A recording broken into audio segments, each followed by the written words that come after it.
أصابك مكروه؟ أوقعوني يا أمي.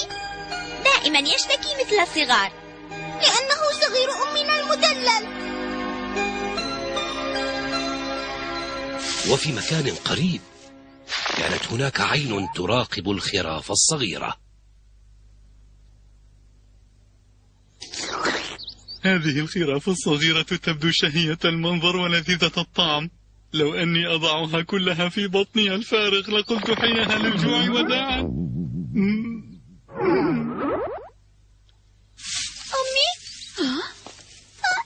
إنني جائع جدا.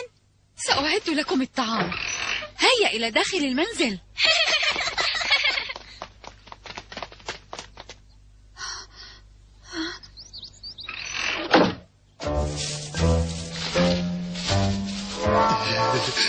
سآكلهم.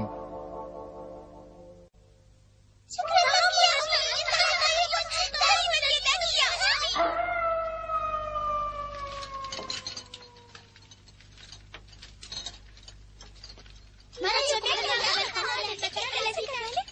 هيا إلى النوم يا خرافي. هيا.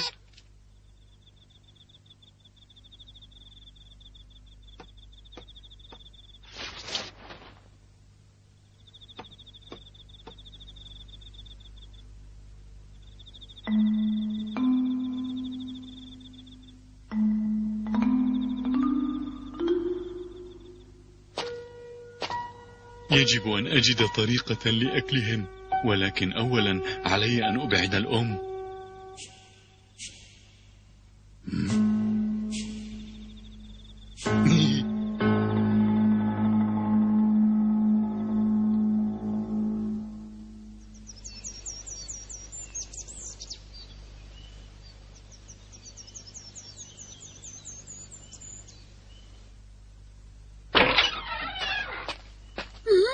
فتحت الأم مستودع الطعام فوجدت أن كل الطعام اختفى. أين اختفى الطعام؟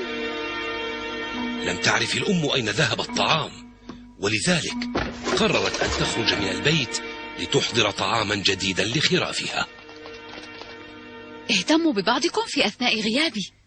لا تتأخري يا أمي، سوف أعتني بنفسي وبإخوتي، وأنا سأرتب المنزل. لا تنسي أن تحضري لي هدية يا أمي.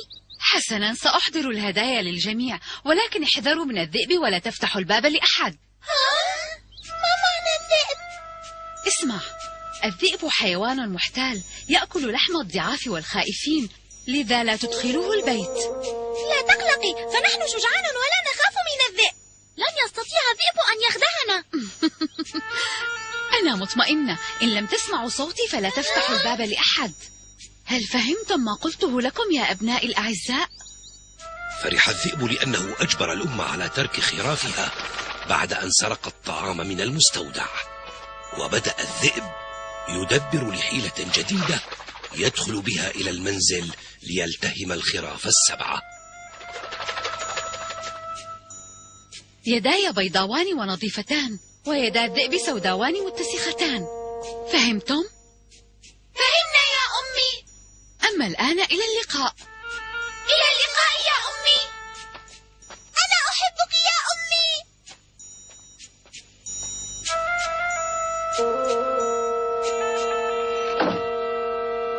نجح الجزء الأول من خطة الذئب الماكر بإبعاد الأم عن الخراف الصغيرة، وبقي الجزء الثاني من الخطة.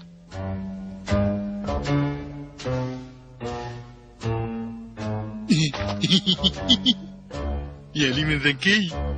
والآن أيتها الخراف حان وقت التهامكم. هيا إلى الوليمة الفاخرة.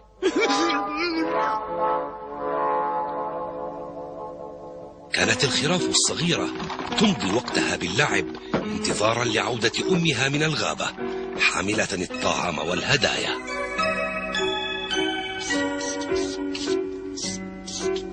ماذا ترسم يا أحمر؟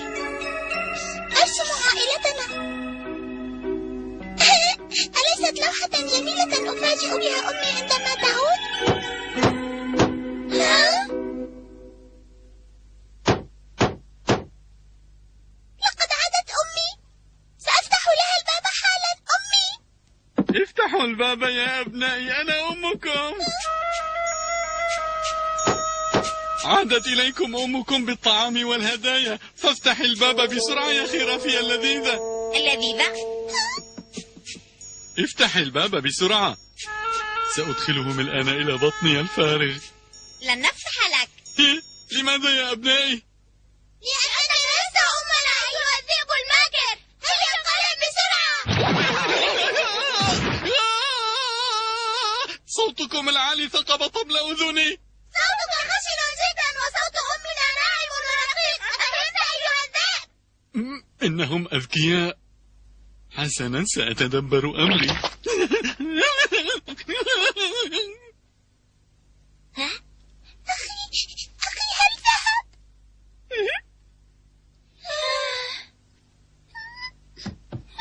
لماذا ترتجف يا جبان؟ خائف. متى يكبر عقلك يا أحمر؟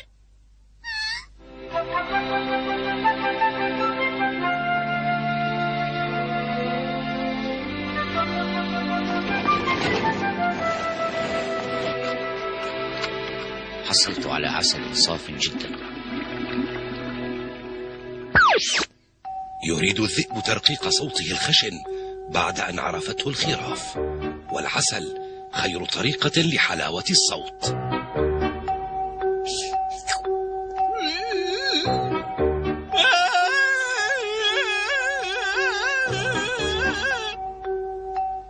يا أبنائي أنا أمكم.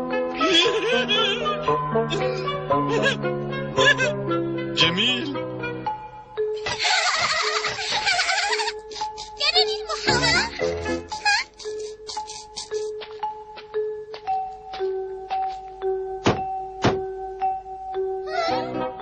افتحوا يا أبنائي، لا تتركوني على الباب طويلا. صوت أمي عادت أخيرا. سنفتح الباب، جئنا يا أمي. أمي، ألا تذكرون وصية أمي؟ انظروا إلى بياض اليد، فالصوت لا يكفي لفتح الباب.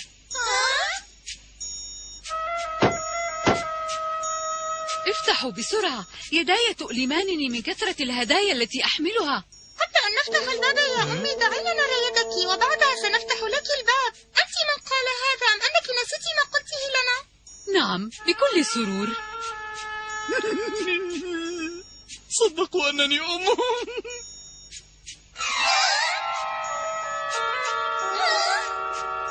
كيف هي؟ نظيفة أليس كذلك؟ إذا افتحوا الباب لأمكم يا أحبائي. لماذا لا يردون؟ هيا يا أحبائي.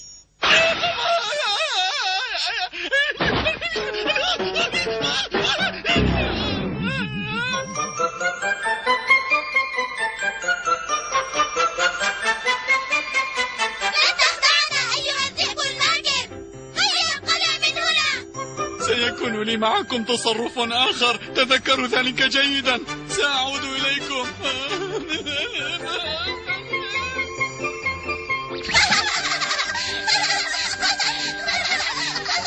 هزمناه مرة أخرى يا أشقائي. ذلك بفضل ذكائي وحسن تدبيري، أليس كذلك؟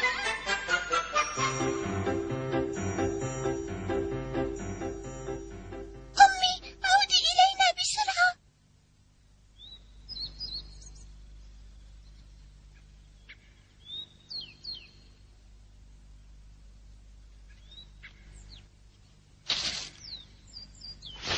سأصنع من هذا التوت البري طعاما لذيذا لأبنائي.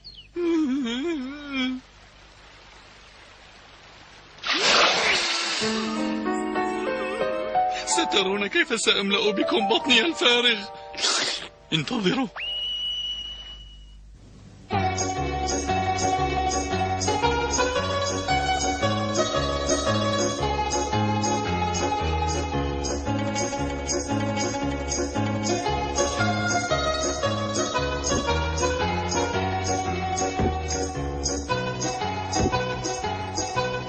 أنت أيها الخباز؟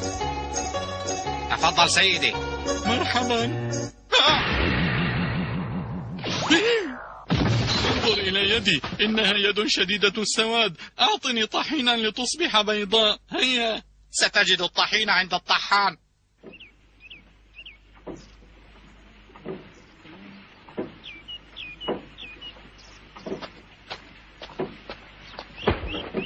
أيها الطحان، أعطني بعض الطحين. أنا لا أعامل الذئاب، فاذهب من هنا حالا. ستعطيني الطحين على رغم أنفك. لقد أخذت عجينا وغطيت به يدي ولم يبقى إلا الطحين. أنت تنوي فعل شيء سيء بلا شك، وأنا لا أريد المشاركة فيه، أفهمت؟ ما شأنك إذا كنت سأفعل الخير أم الشر؟ أنت تخنقني. سألتهمك إن لم تعطني الطحين في الحال يا طحان. سأخذ الطحين رغما عنه.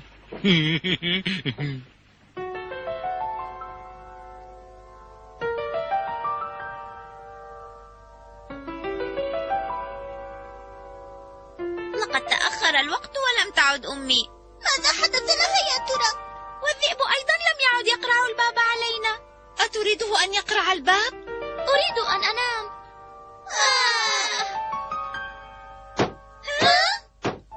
افتحوا الباب لأمكم الحقيقية. أحضرت لكم الهدايا ومعي كثير من الطعام في سلتي. حقيقية؟ كذب. لكن هذا ليس صوت الذئب الماكر. نعم، إنه صوت أمي. ألا ترون أن يدي نظيفة وبيضاء؟ فلماذا لا تفتحون الباب لأمكم؟ انظروا إليها جيدا. نعم، إنها أمي. إنها أمنا الحقيقية. سنفتح لك الباب يا أمي. هيا بسرعة، أنا جائعة، فهيا لنتناول عشاءنا.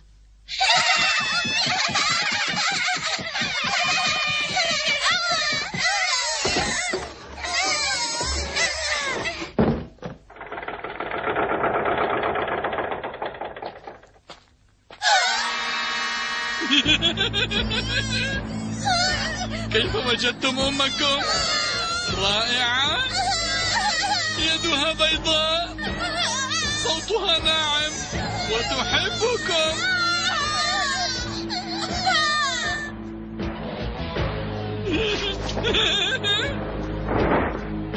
إلى العشاء.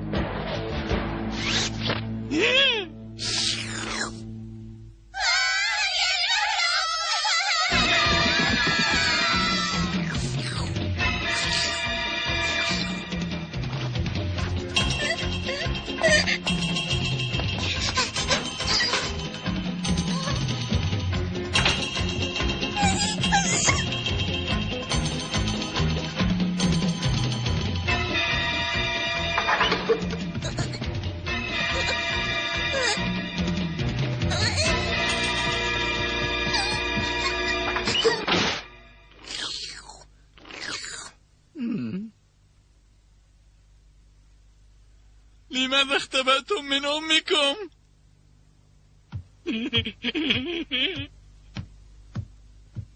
ألست أمك؟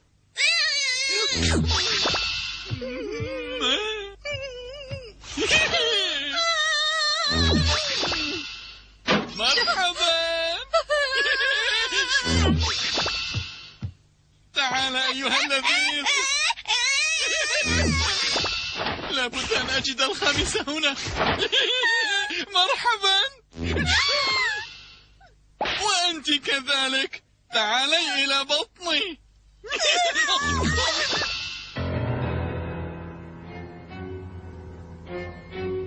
وهكذا أكل الذئب الخراف الواحد تلو الآخر. لقد أكلت 6 خراف حتى الآن، ولكن أين الخروف السابع؟ نعم، سأجده بعد أن أعد ما في بطني. 1 2 3 4 5 6.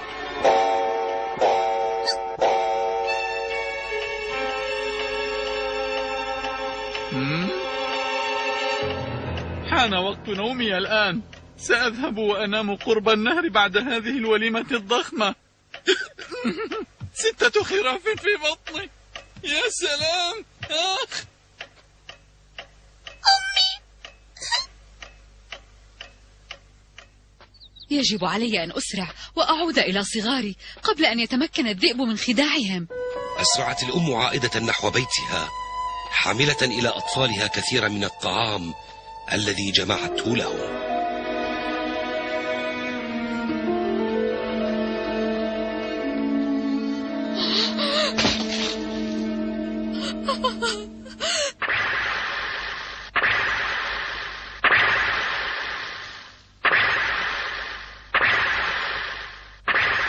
وأخيرا وصلت الأم إلى البيت، وكان الذئب قد التهم خرافها الصغيرة. أين أنتم؟ أما من أحد هنا؟ أنا أمكم، لقد جئت بطعام كثير.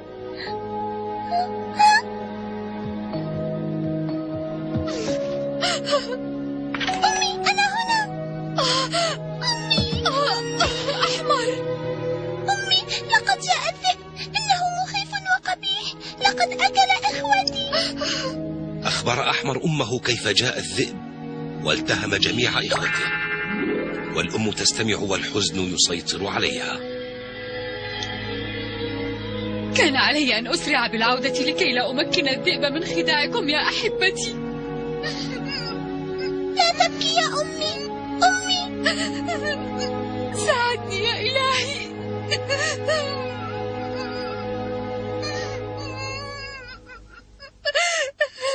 يجب أن أفعل شيئا. أحمر، ابقى بقربي ولا تذهب. سأذهب لأبحث عن الذئب الشرير. سأنقذ إخوتي يا أمي وأخرجهم من بطنه. وأين هو؟ لقد ذهب لينام قرب النهر. هيا بنا. كان الذئب مستغرقا في نومه على ضفة النهر، وهناك شاهدته الأم وقد انتفخ بطنه بصغارها.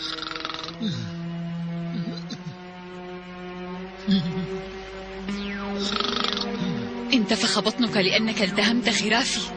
أيها الذئب الشرير، سترى الآن ماذا سأفعل بك. أمي بطنه يتحرك. إخوتك يتحركون داخل بطنه، وهذا يعني أنهم أحياء. أرجو ذلك يا أمي. أحمر، اذهب إلى المنزل وأحضر لي عدة الخياطة والمقص. حاضر. يا إلهي، وفقني في إنقاذ أطفالي الصغار.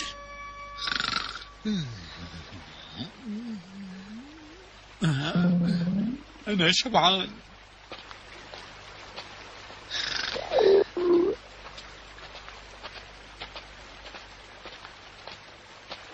أنا شبعان جدا.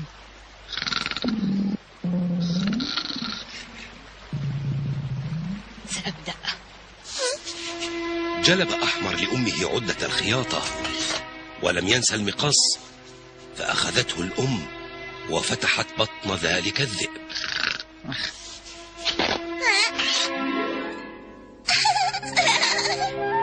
الحمد لله على سلامتك يا حمل، والآن لنخلص باقي إخوتك من بطن الذئب.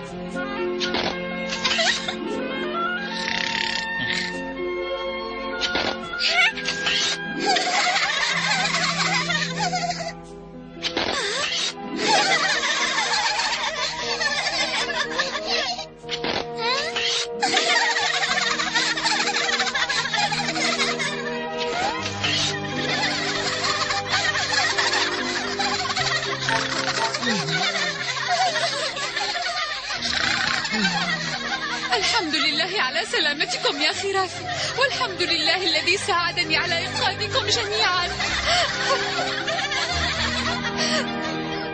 فلنغادر هذا المكان بسرعة.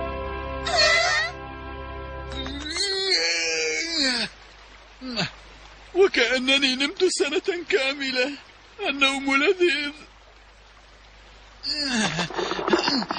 ولكن بطني صار أثقل من قبل، كأن في بطني حجارة بدل الخراف.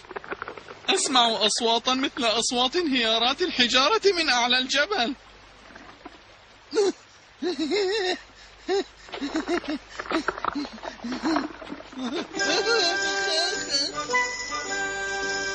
لقد ملأت بطن هذا الذئب بالحجارة وبمساعدة صغاري الأحبة. ما الذي حدث لي؟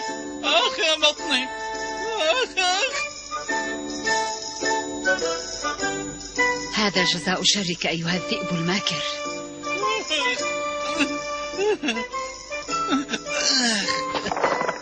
أشعر بعطش شديد جدا.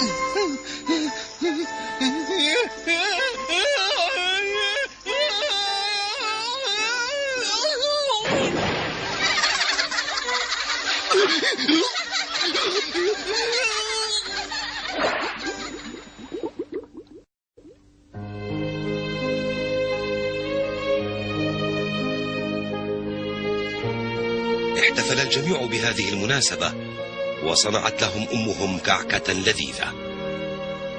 تناولوا طعامكم. وهكذا عاشت الأم مع خرافها بعد أن أنقذتهم من داخل بطن الذئب.